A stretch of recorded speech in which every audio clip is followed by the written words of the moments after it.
Hello, everybody. Thank you for joining today's webinar, a sneak peek at class second edition. We are so excited to dive in and get started. And before I toss it off to our today's presenters, I'll introduce myself. My name is Megan Cornwell, and I am just playing the role of moderator today with our lovely guests.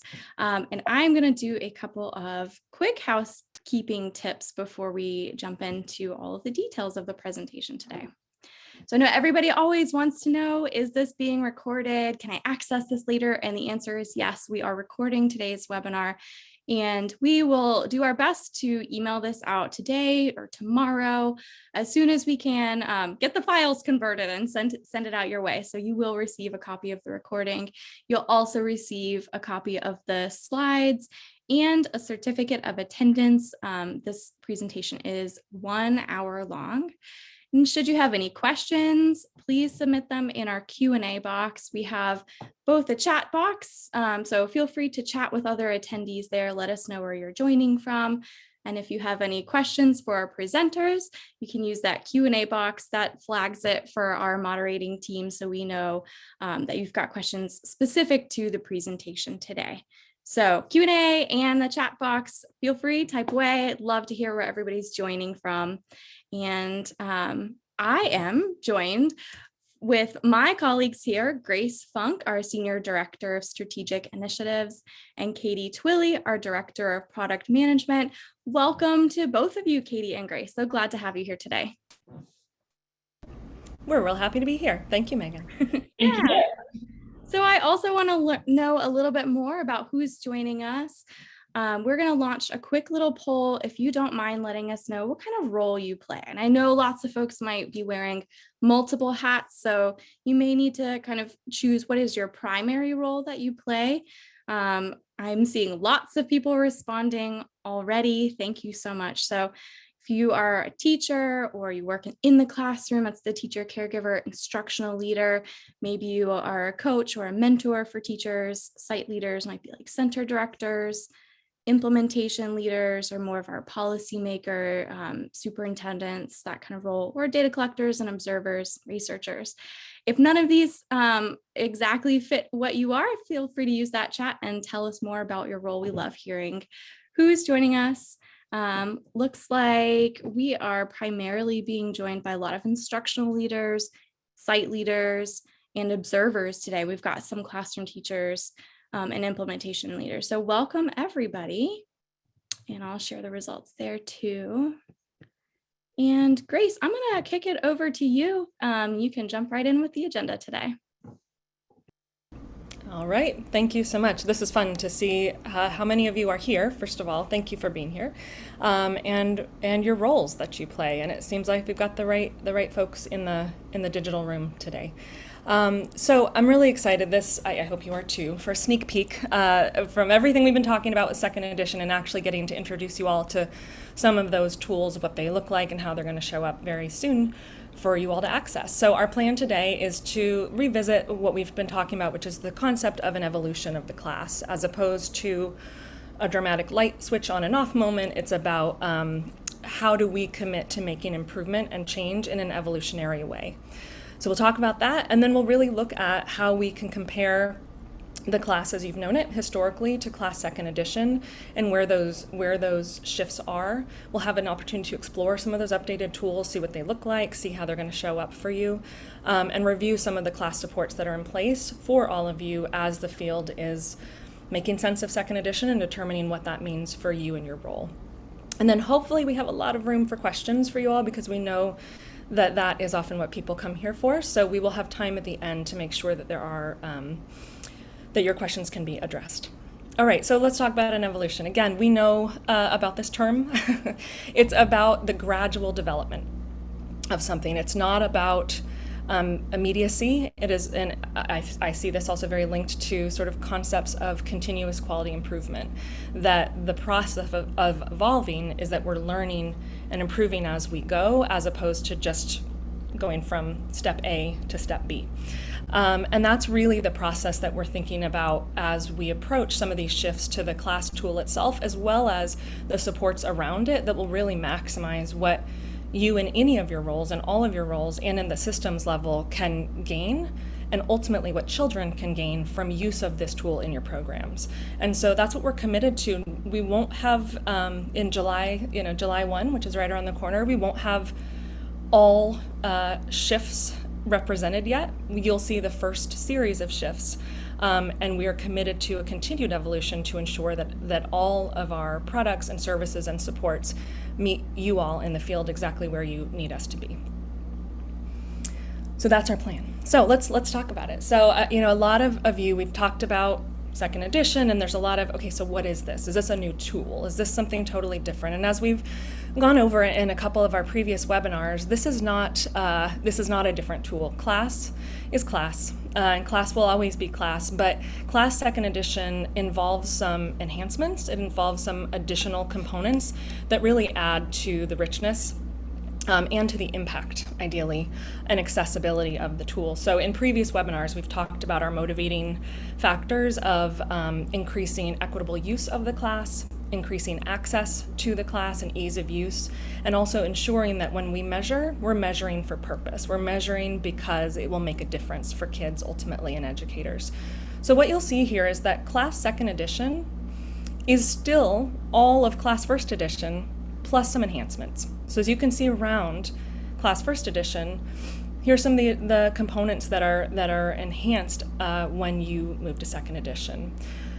There are something that we've talked about called activity settings, where you're getting a little bit more of a nuanced sense of what were the children engaged in and how engaged were they across the day and across this observation, and how did that interact with the interactions that they were having with their educator. So to some extent, we know, and I think this is an example I've given on a previous webinar, that an educator might be exceptionally skilled at engaging in dialogue with children in a small group or in a one-on-one setting, but then trying to engage in that conversation in a whole group context is very different and very challenging. And so with the addition of the activity setting items, we have a chance to be able to pull that apart a little bit more for teachers in terms of helping them think about growth and really hone in on where across the day, across content areas, formats of how they teach, where they can actually lean in to create the most improvement in their own practice as it will then ultimately result in most improvement for their students. There's also the new class environment tool, which is an optional add-on that comes alongside second edition, but that can also be used alongside class first edition. It can be used along the class. Class is class. We're enhancing the observer training and the experiences within it. We're enhancing the processes around data collection and reporting to increase ease of use for all of you. Throughout all of our print materials and video materials, there's increased representation and cultural considerations, ensuring that the class represents the communities that we serve. We've been very intentional about increasing the clarity of the language that we use and the definition, so that no one has to feel like they need a PhD to make sense of these terms. We want to make this very accessible. And there are a whole lot of observation supports that we're developing that will continue to support observers across contexts to be as effective as they can be and understand their role in the overall observation process as it relates to the goals of improvement on a system. So that's a graphic that hopefully helps you all see how this is not a change from one thing to another. This is an expansion of supports, and the class is still and will always be the class. So now let's look at some things, which will be even more fun. All right, we're going to spend a little time here.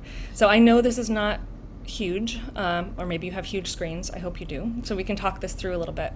We are exceptionally excited to, Alex Atkin, I know you. I just saw that you were in the chat. Hi, Alex. It's so nice that you're here. And a train is going by me now, so apologies. So I will speak loudly. This is our crosswalk.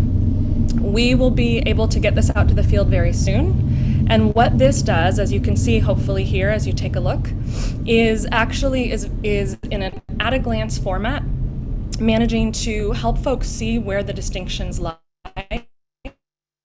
between the language of first edition and second edition. So at the beginning of the crosswalk is this legend, as you can see on the left, which really is able to pull apart what all these colors and these icons represent, so that when you're looking at each page, each dimension of the crosswalk itself, you're able to quickly see where things have shifted. So let's take a look.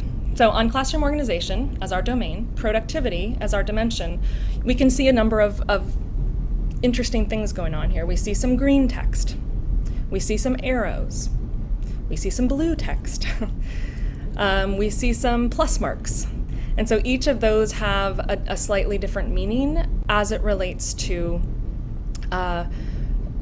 things that were either subsumed in an existing behavioral marker, a slight wording change just for clarity of language, or if there was a slight change to add clarity to the intent of that definition or of that indicator or behavioral marker. You'll also notice on the crosswalk on the left side, we have the new which had not existed in first edition of the class, definitions at, well, I'm sorry, we did have them, sorry. I'm getting myself wrong. So this is the productivity definition at the dimension level. Those have been enhanced to be much more representative of the whole of what we mean by productivity. We also, which are not actually on this crosswalk but are in the tool, have definitions at the indicator level, and that is a new component that did not exist at all in first edition, so that in addition to breaking down into these behavioral components, you're also getting a sense always of the whole, of what that looks and feels like.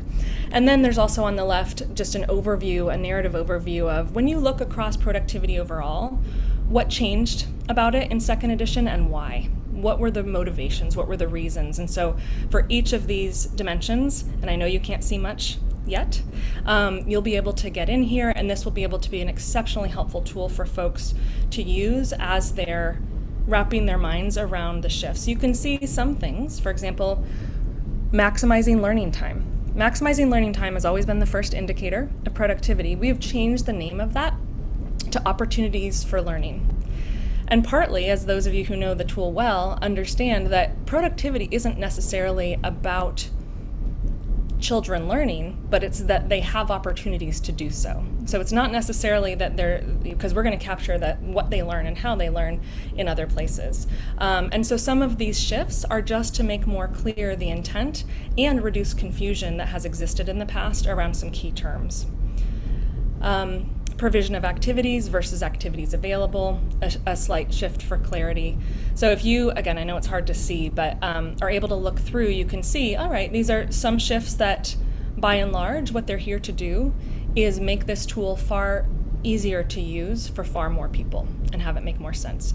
So this is just a sneak peek, and I know that's both exciting and frustrating, but you'll have a lot more that you can see soon, including this full crosswalk. We'll keep looking at more things though. Let's keep sneak peeking. Grace, as we transition to the next slide, I just wanted to let folks know, I know it's really hard for everybody who may be, especially if you're on mobile, so we will email a link out to the PowerPoint either today or tomorrow so that you can get a closer look at the presentation.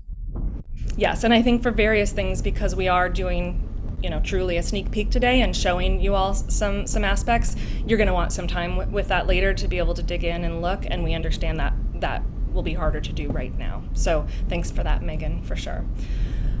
So again, class is a class, same tools, same system, but some of the shifts, as I've noted, are we have, for class second edition, we have done some merging in terms of age levels to really make the tool easier to use across contexts and reduce burden on programs and individuals, so that folks will be able to certify on pre-K to third as an observer if they want, or pre-K only, but that the manuals themselves, as well as the training, the manuals themselves are written now pre-K to third, so that instead of needing to buy a pre-K manual set and a K3 manual set, or these 6 different age groups that we've had historically for class, we're trying to merge those and reduce burden on programs around purchase of materials.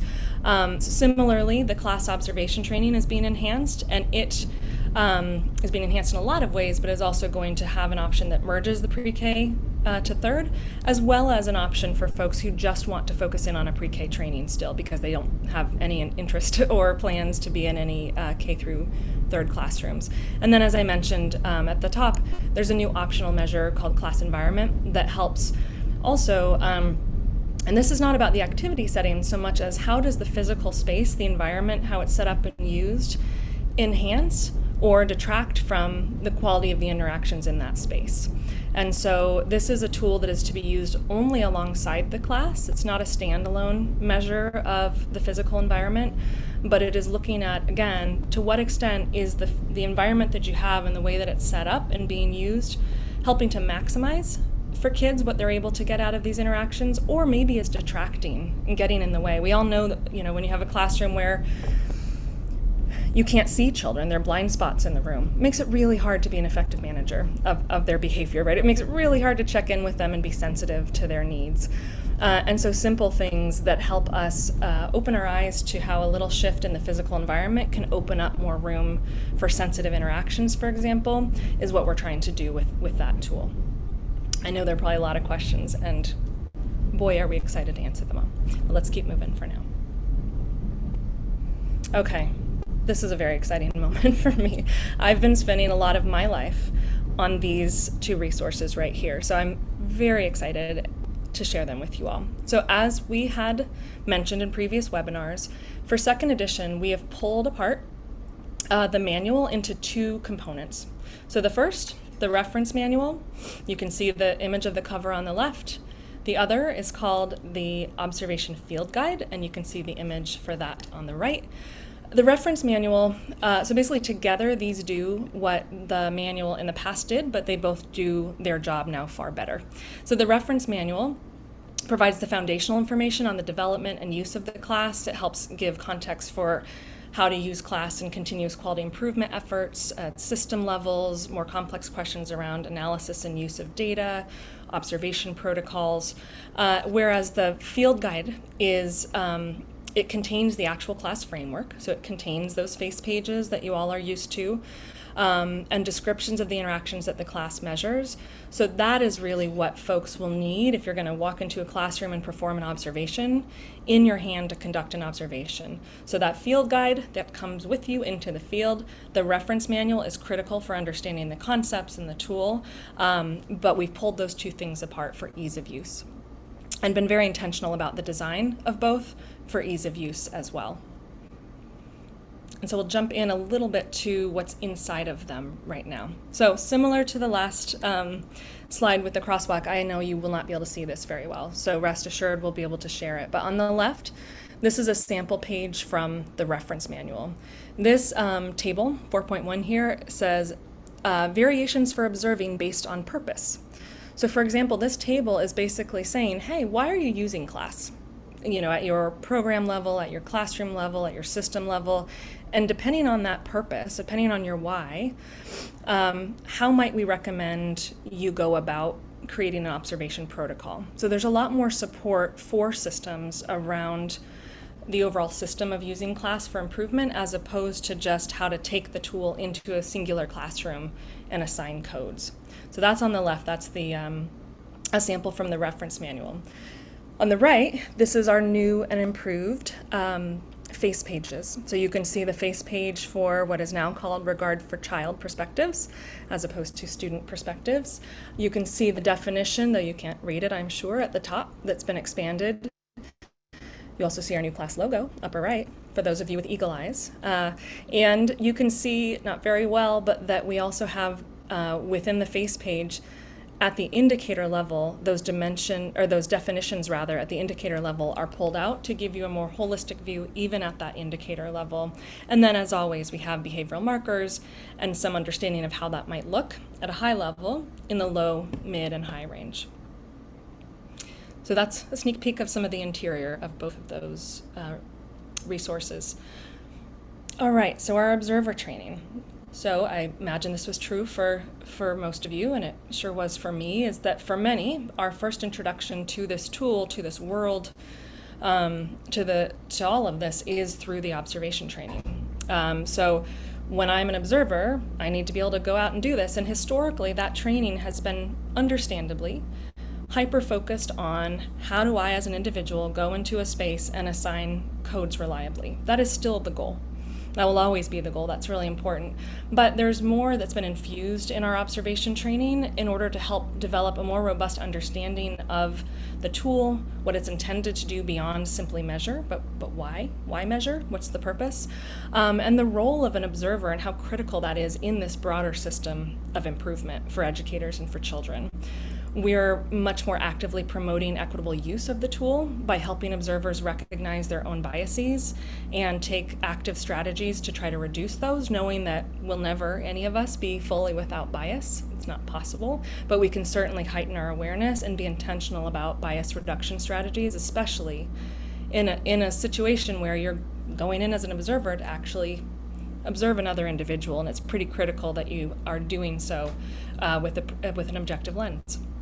And then ultimately, we are making some changes in a way that protects those who go through this observation training to ensure that no matter how you receive this training, you have a more consistent experience with anyone else anywhere in the country or in the world who's gone through this training as well. So there's been a push for the consistency of the experience as well. And a couple more details on the next slide. I mentioned that there are some shifts in the training. So those are some of the conceptual shifts, some of our why. Here's how some of those logistics are showing up. And it's pretty exciting. So, and I know y'all are probably very used to some of, especially those who've done class trainings yourselves, very used to the resources and videos that have been in there. We now have 18 brand new exemplar videos, so it's updated footage that's much more representative across multiple contexts, across family daycare homes, across multiple different settings. And in the pre-K to third, you're able to see examples of these interactions and these behaviors in pre-K settings as well as in K through third. So you get an understanding of how this shows up across age levels. There are 9 new full-length training videos. So that is exciting and a lot for some folks to learn who are going to be doing trainings. But again, being really intentional because the videos we'd had there before have been there for a really long time. We have expanded the training from 2 days to 3 days to ensure, I'm sure it will still feel very busy, but the primary feedback we've always gotten around the observer training is that it's so much information. It's so fast and it can be extremely overwhelming.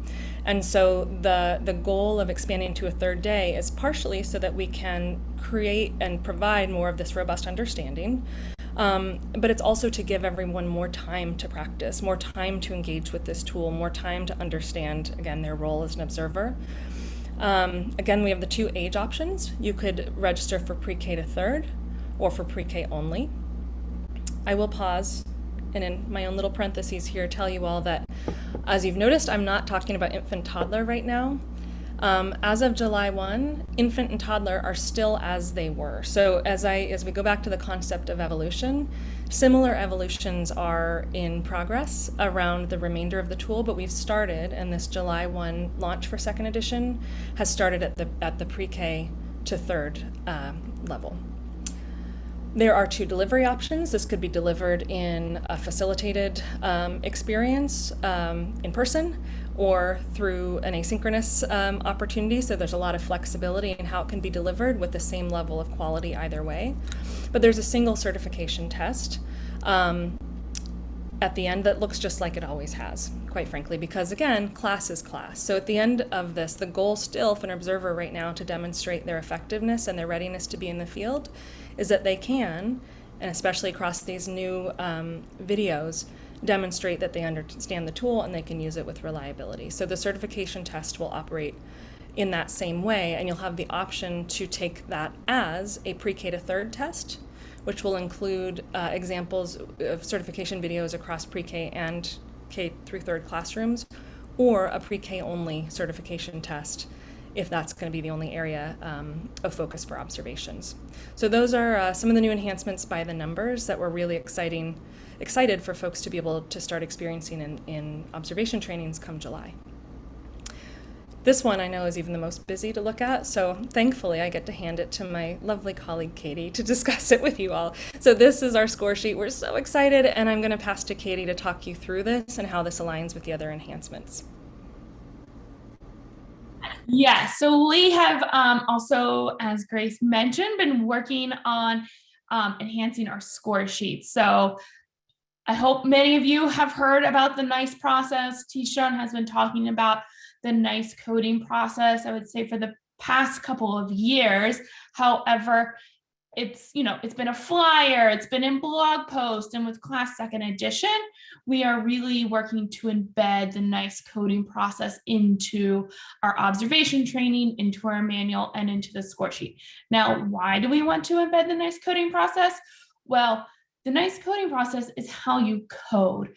And like you learn it in observation training, but that reminder of what you're doing in the moment is just so important. And so let's review what NICE actually stands for. NICE stands for note taking. So the first thing you do when you go into your class observation is you just want to take those notes of those interactions that you observe. And then you want to identify your indicator ranges. Now, we know that there have been many ways that people over the years have identified indicator ranges from low, medium, high to low, mid, high. And so Teachstone has taken this opportunity right now as well to standardize it into low, mid, and high. And that is how we recommend collecting your indicators going forward. So the C stands for confirming those indicator ranges. And then finally, you give your score of the 1 through 7. So the whole concept of our updated version of the score sheet is to just really help you in that process flow. So you aren't having to, look through the manual and refresh yourself, but you know exactly what you need to do. And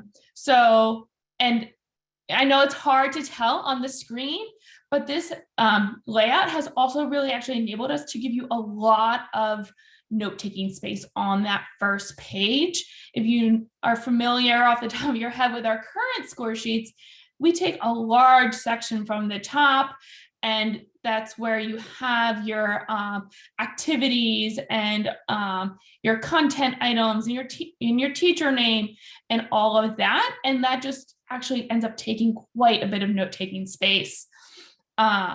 So this is the process. And then on the side, you'll see our activity settings. So, if you think back to that wonderful graphic that Grace introduced at the beginning, we talked about our activity settings and what we will, that being in addition to the class second edition. So I know this is like really, really hard to read right here, but we are asking for, the first one is just like, what was actually observed in the classroom? Where are you doing literacy? Where are you doing math? What were you doing an SEL activity, science, social studies, art, or other? So there's a 1 through 3. So there is a little bit of a scale, but 1 means nope, it just wasn't observed during this cycle. And 2 means, it was part of the time, and 3 means it was majority. And then the next questions are just asking for a couple more, details about, number of students and the amount of, and how engaged they were.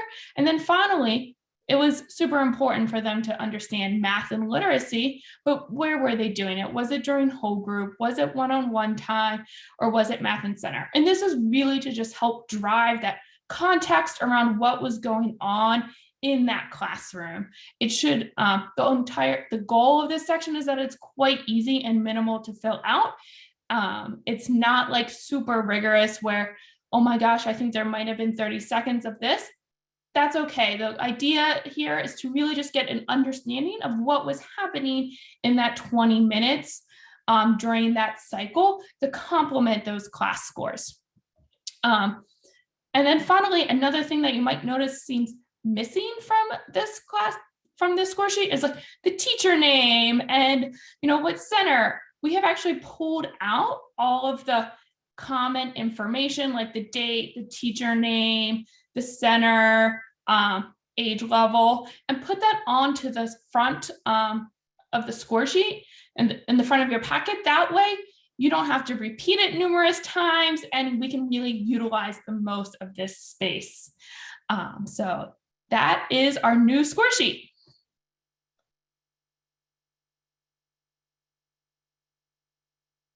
Oh, sorry. Yeah. Okay. And then sneak peek at class environment. I know there have also been some questions about the class environment. So I know I have probably, if you've been on previous webinars, I have talked about class environment numerous times, but just to recenter a little bit, the class environment is a supplementary tool that can be used with class first edition or class second edition. This is not a required component for either, but it will work with whatever class edition you are actually using. So the class environment is meant to be a supplement to the class tool, and you would, as an observer, go into the classroom and collect about 30 of these items to provide supplementary information to your teachers about what the environment is looking like. So this particular item is displays of routines and transitions. So this is an item and how it would be printed in our class environment manual. So we have the definition of the item. So for here, it's the displays illustrated by pictures showing the routines and transitions of the learning setting. We have some examples of what this might look like. Now, just like the behavior markers in class, this is not an exhaustive list of examples. So there could be many more forms that this could take shape. And then we have the scoring criteria. So you have a 1, 2, and 3. And a 1 means I don't see anything. A 2 means I saw some, but they aren't at child level, or they're not visual, or there are just some discrepancies in there's just a little bit of it. And then 3, there are several displays and routines. It's at the child's eye level, the multiple ways that the children could, absorb this information. And then we have, considerations for FCCs and small settings. We know there are many rooms that are quite small. And then we have notes such as the routines are recurring activities. And this is why this is so important, such as diaper changes, toileting, hand washing, mealtime attendance, and transitions are the changes between the activities, such as when the children are switching to playtime or to mealtime and preparing to go outside. Go next. Oh, yep, sorry. And then experiencing class second edition. So just to go over, we have our pre-K to third manual set. So if you've been on our previous webinars, you know that we have actually broken out our our manual into a reference guide and a field guide. The field guide is that material that you would take into the classroom that really has your domains and dimensions. I actually saw somebody earlier that says, that page looks like the old trifold. Well, it might look like the trifold, but it has, it is numerous pages long, and we have so much more just richness in the content and the material that's in that. And we really want to be able to provide you that go-to reference guide, or that go-to field guide that you can take out to the field. And then the reference guide is a real big expansion on what I would say or consider those first couple chapters in class, but we have really focused on adding in, considerations for different settings and for cultural considerations, and really elaborating on observer protocols. For example, we know it's a huge question, what does it mean by going outside? Can I observe during music? What happens when the children are on the playground? We know there are just so many questions and different ways that protocols can take place. But we've really spent the time also helping support you and your observations and those protocols a lot more intentionally in our reference guide. So, and then we have our updated observation training. So as Grace went in and talked about it is brand new. We have 3 days, all new videos. So really taking this opportunity to not just introduce to you the second edition, but being so much more intentional about updating everything that surrounds the observation training. We have class environment as well. So as I mentioned, that was a supplementary material, a supplementary material that you can use with first or second edition. And that is just an online asynchronous course for observers. So you don't have to go through a facilitated training. It's a little bit, it's about 6 hours long. So not super long, relatively simple. You can do it on your own time and your own pace. And then finally, we are providing for everyone on this call that's a current observer, transition and overview supports. So we know that your time is incredibly valuable, and no, we don't want to make everyone have to go through a new class observation training. As we talked about at the beginning, class first edition is still in the center, and we've just done an expansion of that. So we will be providing transition supports. We have a free asynchronous support that will be launching July 1 to our observers, or we have a facilitated option. Now, the facilitated option is at a cost, but these are both supports that are meant to take you approximately a half day to understand class second edition, why the changes and what's really in them. So it's really, taking everything that Grace just talked about and doing a deep dive into those details. And as part of all those materials, a comprehensive crosswalk, not just the couple of pages that Grace just showed, would be part of your package.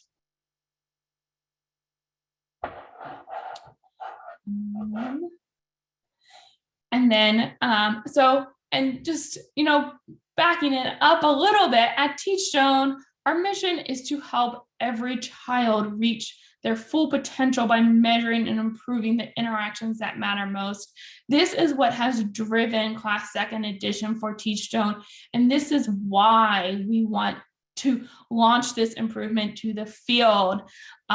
We want to make this easier for observers, but we also want to help this tool be much more meaningful to teachers and to coaches and to administrators, help observers understand their part and why these class scores matter. We want to make it less academic so it seems approachable, and it's not just another thing that you have to do, but to really drive the buy-in. And we want you to be able to see yourself in this class tool and this class system, and which is why these changes have just been so important for Teachstone to really make.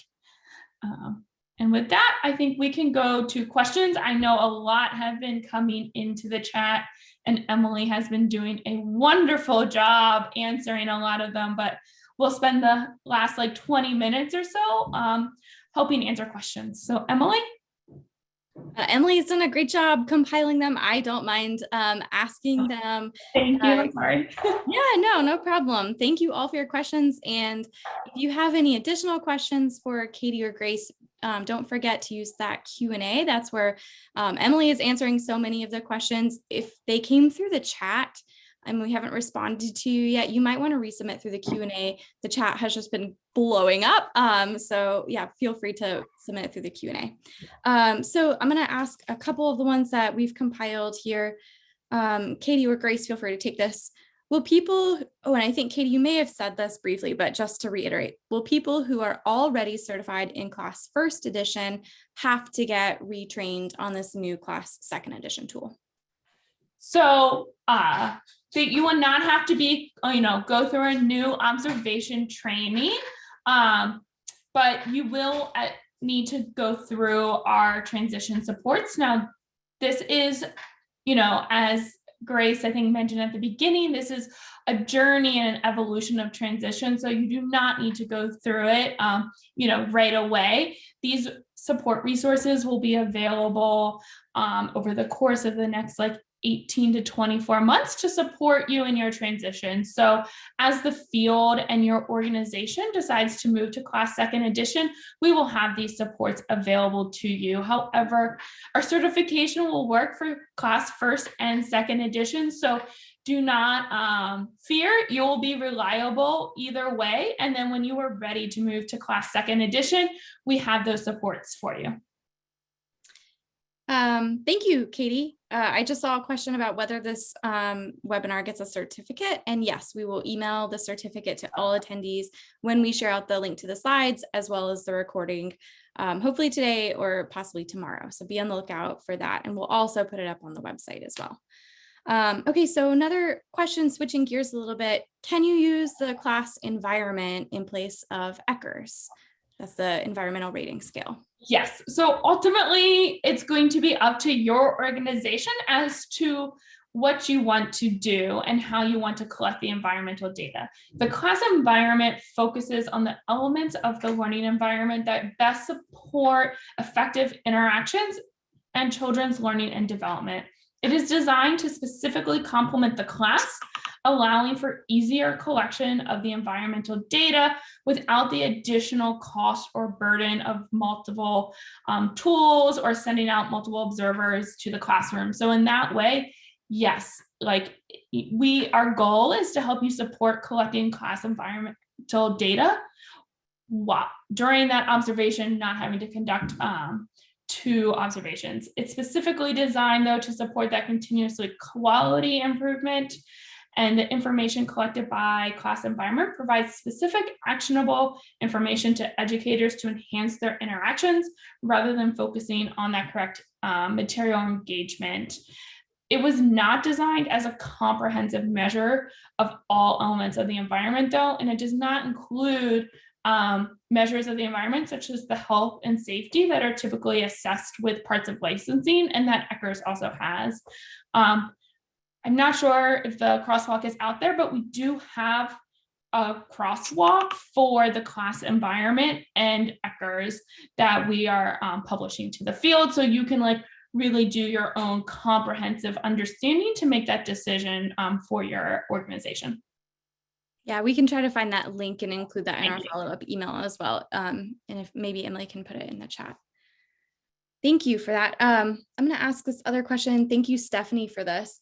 As of July 1st, will class first editions for pre-K through 3rd grade no longer be acceptable to be used within the classroom? You can continue to use class first edition. I don't want to say, I don't want to accidentally mess up the yes or no, but continue to use class first edition if that's what you and your organization are comfortable with. Will still be there for you. As like we said, class is still a class. Now, we do strongly encourage you to start understanding and learning about class second edition as we just went over. There are so many wonderful updates and reasons why for you and your organization that they are really, really beneficial, but class first edition is still valid. It is still a wonderful tool that is measuring the teacher-child interactions and will still remain available for you to use. Now let's go back to that question about timing. We have so many people asking like, when is this available? When can I get the manuals? When is the OBS training? Can you do like a very quick overview of some of those key dates for some of the folks? Yes, so everything for the manual, the observation training, and our new transition training will be available July 1st. So very, very shortly and very, very soon. The transition training, as I mentioned, is an online asynchronous course. So you will be able to go online and really dig in and learn. If you're interested, the manual is for purchase, and we are doing it at a discount if you purchase it with your recertification bundle. And then our new observation training will be available through Teachstone starting July 1st. I know there are probably questions. I'm an affiliate. What do I do? We are working over the course of the second half of this year to provide an updated TTT and updates to our affiliate trainers, so that starting in 2023, you will have the new observation training as well to deliver to for your organization. So there is a delay if you are interested in from the affiliate perspective, but if you're an affiliate and want to learn about class second edition, we will still have our observer transition supports, and we will be doing a deep dive affiliate webinar for what that means for you in the coming weeks. Thank you. Thank you. Going back, you just talked about the score sheet a little bit ago. Do you know if that will be available digitally? No, our score sheet will still be available on paper for purchase on our website. We do have our class data collection system that will help support collecting class second edition, but no, the PDF or the version of the score sheet that you just saw will only be available for purchase on our website and not as a digital download. Follow-up question about the score sheet. Is it vertical or is it landscape? It was a little bit hard to tell from the slides. So it's 2 vertical pages. So if you think about the booklet now, I know the first page right now, like we try to fit everything into 1 page, and we have an additional page of just for note taking, some extra space. So we have utilized the full, I would say, landscape of 2 vertical pages. So you could still, take your booklet and just write on the 1 page. And then when you're scoring, lay those 2 pages out to map across. I love that you just had some score sheets sitting right next to you, Katie. That's great. All right. Like having those modalities right there. Oh, yes, I know. I love the paper too. And I have score sheets at the ready and use them all the time, even though I'm not in a classroom. One add-on with the score sheets, just because I think it's very exciting, there's been a lot of thought, as you all saw, to how to make them easier to use, how to incorporate some of these, elements that make our scoring better, the low, mid, high, the ranges, the nice coding process, which is wonderful. The other thing I think is just wonderful is that the way that that's built is that the pages can rip out. And so they're terrible. And so the left-hand side of that vertical layout is where all your notes are taken. The right-hand side is ultimately where all your final codes live. So the things on the right-hand side would be the things that you actually need to upload, for example, or input from a data perspective, whereas the left-hand side is all of your inputs that got you there. And so it does also allow you to pull that thing apart and use it in sort of creative ways and it's intentionally designed in that way. I also wanted to note that though we do not yet right now have a digital option, I want to go back to just with so many of the questions coming in as I see them in the chat to this concept of evolution. And so, to start, we've really focused in on our measurement suite and really the observer supports. And then we are moving into so many other things. So I saw questions about MMCI, about different physical materials. So over time, that is exactly what Teachstone will be working on, is transitioning those as well, but not immediately. So there is time, again, to continue using all the resources you have. They're applicable, and they'll still make sense across, whatever version you use. Class is class. Thank you. That's really helpful additional information, Grace. Yes, thank you. So speaking about like making things more intentional and easy to use, I saw a comment from somebody in the chat that said, "Oh, I hope it's still spiral bound." This talking about the manual. I know that is easy for folks, and I'm curious, Katie or Grace, is it still going to be spiral bound in this new edition? Yes, the manual is still going to be spiral bound. We've done a lot to, try and make it easier for you. So it's still going to be spiral bound. There's actually been, you'll notice updates in the layout of the pages. I know on that one slide, it was probably hard to tell, but we've been really intentional about even small updates to the manual in terms of how our face pages are shown and how they can be more helpful to just how our dimensions are organized. So right now it's I think it's like low, then the mids and the highs. And now we're going by just each indicator has, your low, mid, and high. So when you're focused on that indicator, you can read the paragraph accordingly, like right next to each other. So just like small changes to our manual layout with really the intention of how can we make it more usable for you. Cool. That's great. Classes class needs to be a bumper sticker. Love that. Yes. Thank you for adding that comment. That's another thing we should add to the store. Okay. So one more question here. If you are about to recertify, do we do it in the second edition? Well, if you're recertifying after July 1, you are more than welcome to recertify in the second edition. We know that could be a quick transition, so you can continue. As the class still bumper sticker, don't put pressure on yourself to try and fit this transition in. Recertify when you have the time and when you feel comfortable, and then take your time to start learning and understanding about the class second edition, and don't feel like you have to put that pressure on yourself would be my recommendation. Mm-hmm. And that reminds me too, I know that there is a page for observers, currently certified observers, on our website. We can find the link and include that in the follow-up as well, but it does have a little bit more of that visual of the timeline of, okay, if you recertify here, here's what that process will look like for you. So we'll try to include that link as well. And speaking of additional information, Katie, there's lots of questions of how do I tell teachers, or this is the first webinar that I've heard about class second edition. How do I learn more?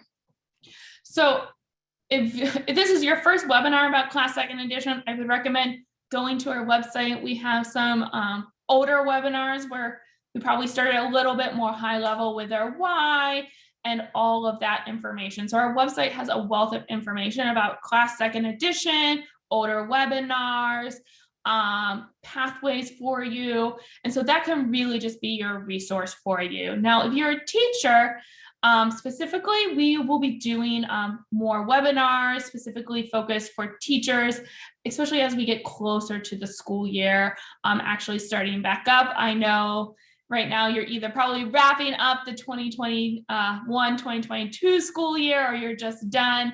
So, be on the lookout, in late July and August for some webinars a little bit more focused on that. And then we are also working on trainings for teachers as well, and more details will be coming out later in 2022. Thank you. Let's see, any more questions here, Emily? I'm just reading through the chat here. Love the addition on the low, medium, high on the scoring sheets. Lots of comments on that. And I was collecting some of the feedback on the scoring sheets and passing it along to one of our designers. So thank you all for your feedback. It's very helpful. Okay, so we still have 8 minutes. If you have additional questions, this is the time. We're happy to answer lots of them. Okay, can we share a little bit more information about the timeline again for the affiliate trainers? Yes, so for affiliate trainers, our timeline for launching the TTT and revised observation updates are in January 2023. Now, we will be doing a much more comprehensive, in-depth webinar later. I think it might be later this month or early in July about what this actually means for you. So just be on the lookout if you are an affiliate and already TTT certified and training for your organization on all of those details. Thank you. What about MMCI, or as other folks may know it as class group coaching? How is that impacted by class second edition? So right now we have no changes for class group coaching, or otherwise known as MMCI. Class, as you know, class is still class. Our bumper sticker that I should be shouting from the rooftop. However, MMC, it's still teaching you, and the crux of positive climate is still exactly the same. So as you go through that training and you're teaching your teachers about positive climate, all of that material is still incredibly relevant to class second edition. So as we make updates to MMCI, you'll hear more. But right now, keep teaching your teachers about the strength and positive interactions. And we strongly encourage you to continue on your class group coaching or MMCI journey. We have another question kind of backing it up to further in the presentation. You had mentioned the NICE process. Can you tell us again what the acronym stands for? Yes, so NICE stands for, N stands for note taking. So the first part of your process is you're going to go into the classroom and take your, take your observation notes. So what is actually happening? The I stands for identifying your soft ranges. So that's when you start thinking about what are those indicator ranges going to be? Is it a low, is it a mid, or is it a high?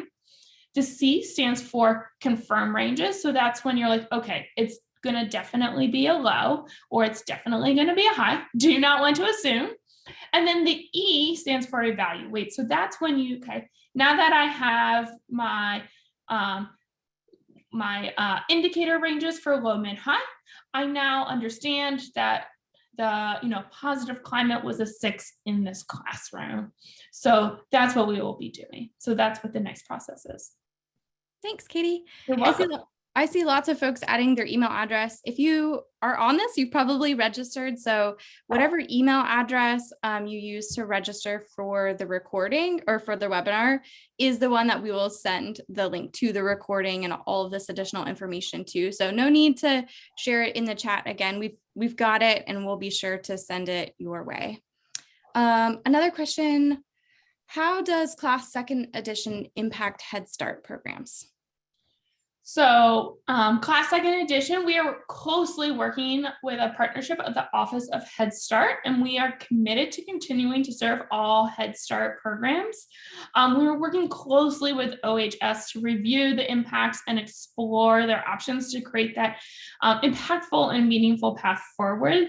The specific changes to the use of class and Head Start, though, will be communicated through the Office of Head Start. So be on the lookout for specific messaging from the Office of Head Start. Cool. Thank you. You're welcome. I think you said it was July for the observer transition trainings. Is that right? And do we have any information about pricing for folks? Yes, I would say pricing, reach out to your account representative to learn more. We have all that information. And so if you are, please reach out to TeachGen and they will be able to provide you all the details that are needed for you and your organization. And if you aren't sure who your class consultant is or who the right team member is to talk to, we'll include a link in the follow-up email that we share with all of the attendees today, so that you can just fill out a form and then the right person for your region or your state or your specific program, they will reach out to you or your program leader, whoever is in touch with TeachGen. So we'll get in touch with you that way, and we'll be sure that you have access to that form so you can get more information. You can build out a specific plan that best fits your program. Okay, so we want to be respectful of our presenters' time, and I just wanted to reiterate, thank you, Grace and Katie, for pulling all of this together. I know it's so much content to go through, and this is maybe the second or third or fourth time that you have presented this to different audiences. So just thank you so much for all of your hard work and communication with the field and working on class second edition. Thank you to all of our attendees today. We are so glad that you joined us, and be on the lookout for the email from us. Some folks might need to check their spam inbox, but you can also find this information on the website as well. If you go to teachdown.com, as you see on this homepage here, and you click on the resources button, you'll be able to find all of our webinars that we've ever done and click on them to access the recording. So that's the way that another way to access the recording of this presentation. So thank you so much, and more to come. And I hope everybody has a really wonderful rest of their day and rest of their week, and lovely weekend ahead. Thanks all. Thank you.